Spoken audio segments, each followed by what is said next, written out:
Shanghai. Here we go. Kyrie Irving. He might have took a shot already. In transition, LeBron's ability. See the three-point shooting. Davis on a spin out.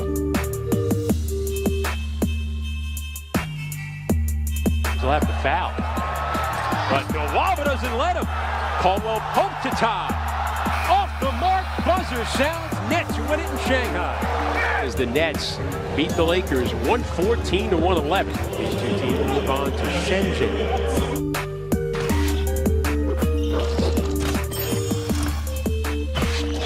Welcome to The Jump. I'm Amino Hassan.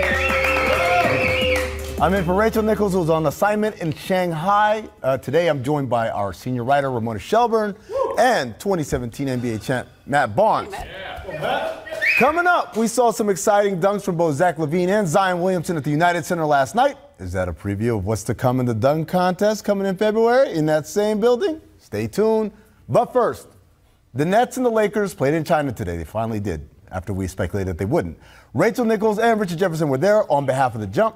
After the game in Shanghai, they broke down everything happening both on and off the court. Here's Rachel. Thank you, Amin. I'm here with Richard Jefferson. They played a basketball game. Yeah, that was, it's funny to be here as long as we were and to have as many people that have been involved with the NBA and been involved here in China and ESPN for 20, 30 years, not knowing up until the tip that there was going to be a game. So I really think that this was a win, right? It was like, hey, there's an opportunity to kind of, get this whole thing behind us and to move forward. Yeah, and look, you and I talked to players throughout the day. We could not talk to them publicly on camera, which we'll get to in a minute. But what sense did you get from the guys you talked to about what this was like for them? Well, I think the players, they just wanted to play a game. That's always been what it's about for them. They just want to come over here and be ambassadors. A lot of guys have come over here and have other opportunities and have been coming here for years. So there's a lot of relationships and a lot of connections here. But I think when all of this stuff started to go, for them, it was just like, hey, we just want to play basketball. We just want to play basketball. That's what's most important to us. And I think that was kind of the right message for them, just to focus on the game. The guys I talked to today said the sort of routine of going through what they would normally do on a game day was a really big relief. Yeah. That after a couple days of having practices moved because they couldn't use this arena when they wanted to because so many sponsors dropped out, they had to actually resand the floor here to take some of the sponsor names off. They weren't able to make the appearances they were supposed to make. But today was a game day. Yeah. So guys had film sessions, guys had shoot around, guys actually took their pregame naps like they were supposed to. There was a time for the bus and then they got on it. Yeah. So the guys I talked to said that was a big relief for them. One thing they did not do, though, as I just mentioned, was the regular media. And that is actually usually a big part of these global games because it lets them sort of spread the game to the country, tell people back home what this is like for them. And the Chinese government came out today and told the NBA they did not want any players speaking, presumably for fear that they might say something that the Chinese government might not like. And they also asked Adam Silver not to give his scheduled press conference. Do you think that the American players or that the NBA players felt muzzled that they couldn't talk, or do you think they felt relieved that they weren't being asked to talk? Probably a combination of both. I think it's unrealistic to have a bunch of players given a crash course in what's going on in the last 36 hours, 24 hours, right? Because this is a large part of crash course in like the global political situation. And what's going on. This is a large part of Chinese history. And so I think it was good for them just to focus on the game, just eliminate any of that. And again, as we both know, NBA, NFL, all of these sports have this media training. Stay in the middle of the road. Don't say anything controversial. Right. Don't give bulletin board material. Where here, the bulletin board material would have been something for China. To China. And so it's just one of those things. It's good to just like, hey, we're here to play basketball. That's the message. And there's really, we don't need to say that message anymore. We're just going to go and play. Now, it's one thing if players don't want to talk about something. I do think it's important if you're having press conferences, reporters being allowed to ask questions. Over in Japan, the Houston Rockets are still playing there against the Toronto Raptors, and there was a press conference tonight with James Harden and Russell Westbrook, and a reporter from CNN tried to ask them a question. Take a listen to what happened. The NBA has always been a league that prides itself on its player and its coaches being able to speak out openly about political and societal affairs. I just wonder, after the events of this week and the fallout we've seen, whether you would both feel differently about speaking out in that way in future. Excuse me, we're taking basketball questions only. It's a legitimate question. This is an event that's happened this week during the NBA. It's been answered. We're taking basketball. This particular question has not been answered. James. Any other questions? What do you make of that?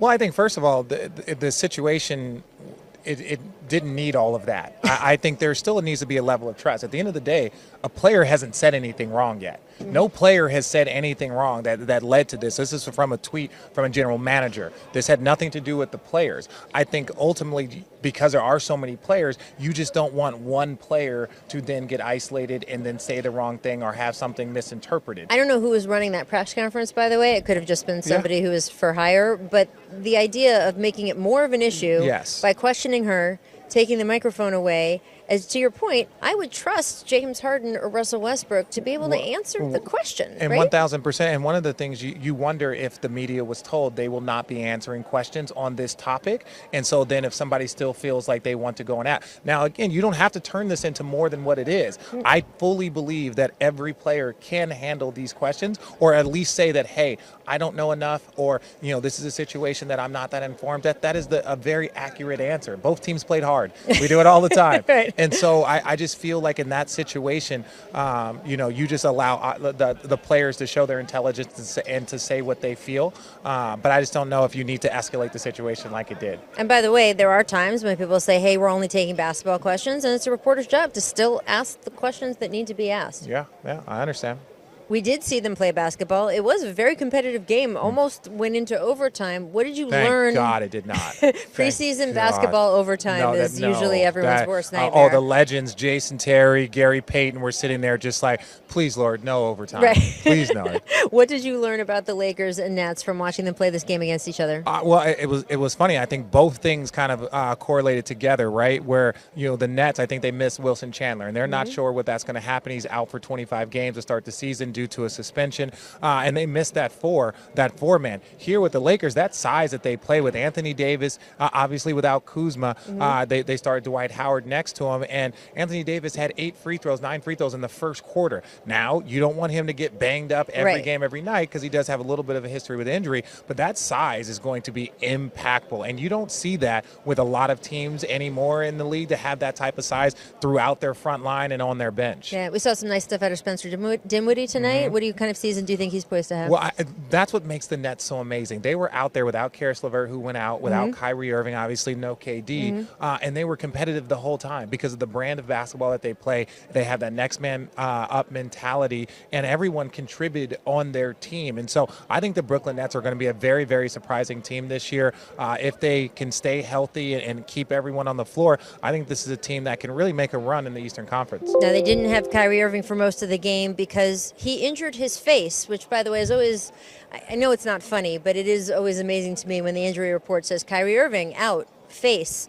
And that is a concern for him only because he had the facial fracture going into training camp. He had 2 previous facial fractures, including when you played with him. So that's something we're going to watch. I will say, though, you talk about the grittiness of the Brooklyn Nets and the style of basketball they play. Joseph Tsai, their owner, was courtside tonight, and he was instrumental in this game actually being played. The fact that he is the league's first Chinese majority owner. He did a lot of work behind the scenes, sort of brokering peace between the NBA and the Chinese government. And look, the Houston Rockets for a long time were China's team, right? Yao Ming played for Houston. He was incredibly popular because of that. Tracy McGrady became popular sort of by proxy because of that. Houston is no longer a very popular team in China. Nike, in fact, took Rockets gear off their Nike China website. They're not even selling Rockets gear here anymore. Do you think that the Brooklyn Nets might be able to step into that void and over the next couple years become China's team? Oh, without a doubt. And I think that's an impact that you'll see, right away. Like you said, jerseys getting pulled. Because understand this, the Houston Rockets inherited. They just happened to be the draft pick at the right time to get Yao Ming. And then they saw the opportunities that that Yao Ming brought with his fan base. And now you're going to look at the Brooklyn Nets. Now, the Chinese, people feel like they have a team. One of our citizens is an owner of an NBA team, our most popular sport. So, and it's in, the biggest city, in my opinion, the greatest city in America. And so it's one of those things that now you have an opportunity to really kind of raise that profile of the Brooklyn Nets. New Orleans is the greatest city in America, but I'm going to let you go with that. It's fine. Shanghai is a very cool city. We've been very happy to be here the past couple of days, despite all of the drama that's going on. And we will be back from Shanghai later in the show. But Amin, back to you. Thanks, Rachel. The NBA released a statement on the incident that occurred during the Harden Westbrook press conference saying, quote, "A team representative inappropriately interjected to prevent CNN's Christina McFarland from receiving an answer to her question. We've apologized to Ms. McFarland as this was inconsistent with how the NBA conducts media events." All right, let's talk a little about Anthony Davis. He posted 16 points and 5 assists in 25 minutes of play against the Nets. Matt, from what you've seen in short glimpses, does AD look ready to carry the Lakers? I think so. I think this is a big year for him. This is almost like his coming out party again. He's in LA now. He's playing with LeBron. A healthy Anthony Davis is going to definitely contend for MVP and greatest player in the world. So I think it's big on him. And also LeBron trusting AD and the rest of the team to really get the job done throughout the season. LeBron's in his 17th year. He's not going to be able to carry him throughout the season. They want him fresh in the playoffs, so it's going to take a lot of trust in LeBron, but I definitely think AD's ready to fill those shoes. I mean, I've gone back and forth on this when people say who's your preseason MVP pick. Some ways it should be LeBron because he's got that narrative. There's revenge LeBron, etc. Giannis is a repeat guy. James Harden's always got to be I think I'm starting to think it's going to be Anthony Davis. I mean, just the way they looked out of the gates and the way LeBron is trying to set him up and going out of his way to do so. I'm looking at that list right there. I think LeBron would want Anthony in that role because it cements him as a guy who is ready to pass the torch. Absolutely. And also, that's the next stage of his career. I think LeBron recognizes he needs somebody in that role. Being more of a Magic Johnson type, fitting on the Lakers. And even in the short term, you say that it keeps LeBron fresh. There's someone who's going to carry the load pretty much, score 25, 30 a night, and do all the amazing things. That allows LeBron, we talk about it all the time, LeBron conserves himself during the regular season, but every time he's done that in his career, he's been the best player on his team. And for the first time now, he's got someone who legitimately could be better than him. And so that makes life easier for him and allows him to conserve himself. And also for Anthony Davis, it's nice to kind of get a little confidence boost, right? After having the year that he had last year in New Orleans, this is a way to kind of. Well, we forget with Anthony Davis, this is one of the best two-way players in the league. I mean, and he has been for some time. I was going to say that. I think he